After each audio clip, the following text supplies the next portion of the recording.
Where all the cruise ship fantasy, high-class luxury, and endless fun is famous, one incident once made headlines but was quickly brushed aside.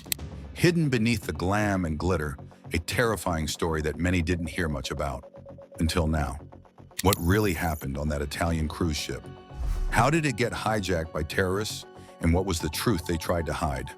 Stick around as we will look into the shocking details and uncover the untold story. You won't believe what actually went down. Keep watching to find out more. The night started just like any other on the fancy cruise ship. With 748 passengers aboard, were dressed up in their best clothes, enjoying the delicious food, and staring out at the beautiful sea. Everyone was happy, chatting, and having a great time. But while all this fun was happening, something very scary was secretly going on behind the scenes. Most passengers were off the ship, touring the pyramids in Egypt, leaving just 97 people on board, unaware that they were about to become part of a horrifying global crisis. As the ship sailed off the coast of Alexandria, 4 Palestinian militants, members of the Palestine Liberation Front, PLF, disguised themselves as ordinary passengers. Armed with automatic weapons, they stormed the ship's dining room, forcing hostages into submission and demanding the release of 50 Palestinian prisoners, including the notorious Samir Kuntar. At first, the group planned to sneak into Israel and cause trouble. But when their weapons were found in Italy, they had to change their plan. On October 7, 1985, they hijacked the Achille Lauro, turning the fun cruise into a nightmare. The hijackers didn't expect people to be so angry. Things got worse when they hurt Leon Klinghoffer, an old American man, which made the whole world upset.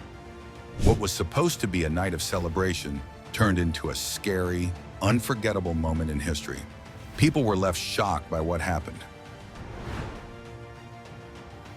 As the hijackers gained control of the ship, chaos began to spread. Crew members and passengers were forced to stay in designated areas while the militants demanded their release of prisoners. Passengers who had been sipping champagne just hours ago now found themselves trapped in a terrifying situation. Some passengers huddled together in fear, while others tried to remain calm, hoping for a peaceful resolution. The hijackers, now holding the power, moved from one part of the ship to another, tightening their grip on the hostages. Outside, the world watched in horror as the news broke. Governments, military forces, and diplomats all scrambled to negotiate. Inside the ship, the tension was unbearable, and the passengers' fate hung in the balance. The hijackers had no intention of backing down, and the standoff seemed endless. The hostage situation, already tense, took a dark turn when the hijackers made a shocking and brutal decision. Leon Klinghoffer, an elderly American passenger, was targeted. A 69-year-old Leon Klinghoffer, who was disabled and in a wheelchair, was tragically thrown overboard by the hijackers. But then, things took another dramatic turn. The U.S. Navy wasn't backing down. F-14 fighter jets intercepted an Egyptian airliner carrying the hijackers and PLF leader, Abu Abbas, forcing the plane to land at a NATO base in Sicily. The hijackers were arrested, but Abbas managed to escape, which only added more fuel to the fire, straining relations between the U.S. and Italy. The international drama was far from over. The murder of this innocent man sent shockwaves through the world. The hijackers, who had initially hoped to gain leverage through their demands, had crossed a line that no one could ignore. The international community was horrified by the brutal act, and the sympathy that had initially been extended to the Palestinian cause began to fade.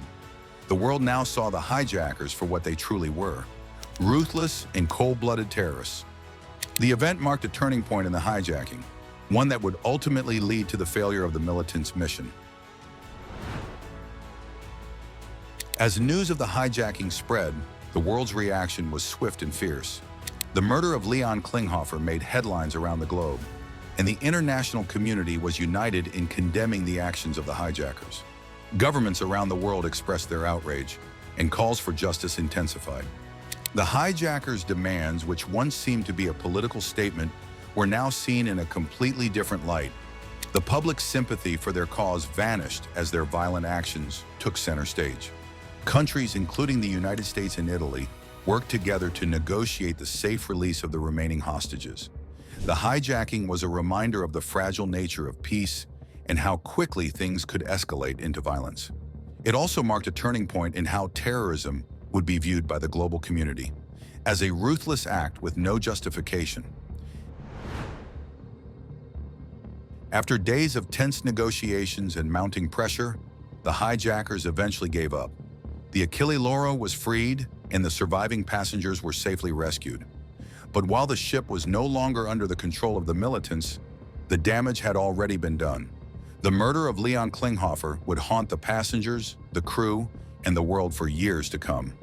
Following the hijacking, the situation took a dramatic turn with the Sigonella crisis. The hijackers were on an Egypt Air flight, which was intercepted by U.S. Navy jets, forcing the plane to land at NATO's Sigonella base in Sicily. The United States demanded the extradition of the hijackers, including their leader, Abu Abbas. However, Italy, under Prime Minister Bettino Craxi, refused to comply, citing its own laws. This refusal resulted in a tense standoff between the U.S. and Italy, further complicating the already fragile international relations. The hijackers were eventually tried in Italy, but Abu Abbas managed to escape. He was later captured by U.S. forces in Iraq in 2003, bringing a final chapter to his role in the hijacking. But the impact didn't stop there. The hijacking exposed major gaps in maritime security, especially the fact that the hijackers managed to get on the ship so easily. This opened the door for major changes in how ships were secured. After the Achille Lauro hijacking, the world started to see big changes in how maritime security was handled, especially after the 9/11 attacks. These two events, along with a few others, pushed countries to rethink how they protected ships and ports. One big change came with the 2008 Mumbai attacks, where terrorists used the sea to enter India and attack a city. This scared a lot of countries and made them realize just how vulnerable coastal security was. In response, India made huge changes to its coastal security to prevent anything like this from happening again. Another major shift happened in 2004 with the introduction of the ISPS code. This was a set of new global security standards that made it mandatory for all ships and ports to assess their vulnerabilities and put new measures in place to protect against terrorism. This was a direct result of the Achille Lauro hijacking and the events of September 11, which showed that terrorism could easily extend to the sea. These changes made it much harder for terrorist groups to carry out hijackings like the Achille Lauro incident, and it also encouraged countries to work together more on maritime security. The Achille Lauro hijacking is a case study in how terrorism can reach into unexpected places. It showed how vulnerable cruise ships were to attack and how the world had to step up its game to prevent it from happening again. The murder of Leon Klinghoffer became a symbol of the ugly side of terrorism, and his family received a settlement from the PLO in the aftermath.